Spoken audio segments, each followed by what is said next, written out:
Sayatan pada bagian tangan, terdapat juga luka lebam pada bagian wajah bocah berusia 12 tahun tersebut. Wajah ya, pada wajahnya ada biru, terus di pahanya juga ada luka juga yang sudah sembuh, juga ada luka di tangan, punggung dan di belakang leher. Hasil visum ini tidak menyebutkan penyebab dari luka tersebut dan hanya menyebutkan membenarkan memang ada luka dengan ukuran-ukuran yang ditetapkan oleh medis.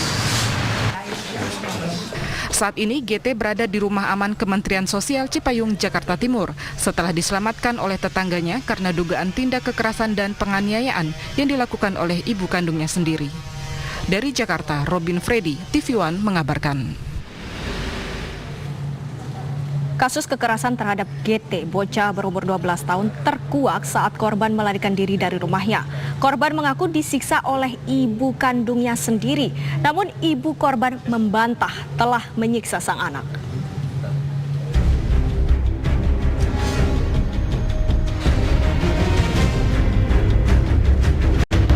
Kasus kekerasan anak terhadap bocah 12 tahun GT terungkap dari laporan tetangga korban yang diteruskan ke Komisi Perlindungan Anak Indonesia atau KPAI awal Juli lalu. Tak tahan atas penyiksaan ibu kandungnya, GT melarikan diri dari rumahnya di kawasan Cipulir, Kebayoran Lama ke rumah tetangga.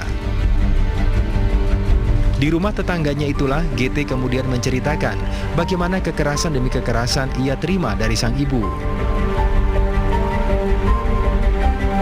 Berdasarkan keterangan Komisi Perlindungan Anak Indonesia, GT mengalami luka di tubuhnya, diduga akibat penganiayaan oleh sang ibu. Bahkan ada luka di tangan GT, diduga seperti bekas digergaji. Di bawah pengawasan KPAI, GT pun dibawa ke rumah aman. Kasus kekerasan terhadap GT kini ditangani Polres Jakarta Selatan. Sejumlah saksi pun telah dimintai keterangan.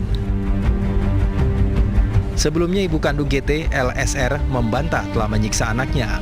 Polisi kemudian menetapkan ibu GT, LSR sebagai terlapor.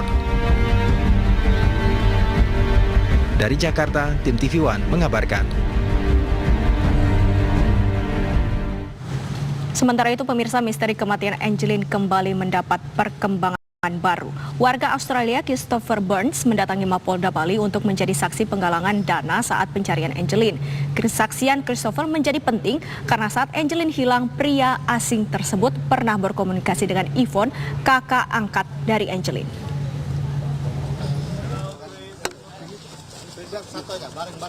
Christopher Burns kini menjadi saksi baru dalam kasus pembunuhan Angelin. Warga negara Australia ini mengaku mengenal Yvonne, kakak angkat Angelin, melalui sosial media dan tidak pernah bertemu langsung. Hari ini pemeriksaan tentang apa, Chris? Dari mana Anda mengenal Yvonne, Chris? Facebook. Facebook, via Facebook. Pernah bertemu langsung dengan Yvonne? No, never. Karena merasa prihatin dengan hilangnya Angelin saat itu, Christopher segera menawarkan bantuan. Sehingga terjalinlah komunikasi antara Yvonne dan Christopher melalui pesan singkat.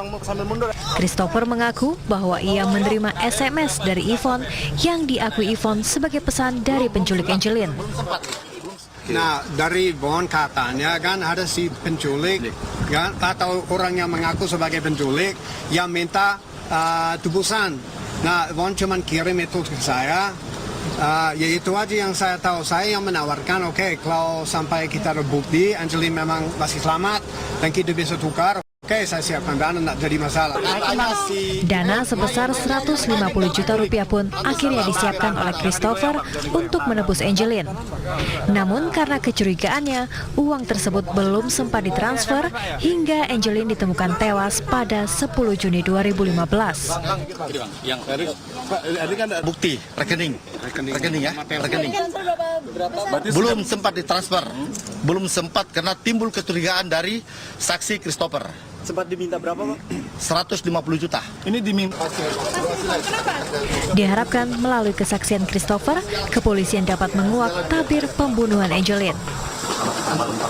Dari Denpasar, Bali, Marlina Irdayanti, Prayogi, TV One mengabarkan.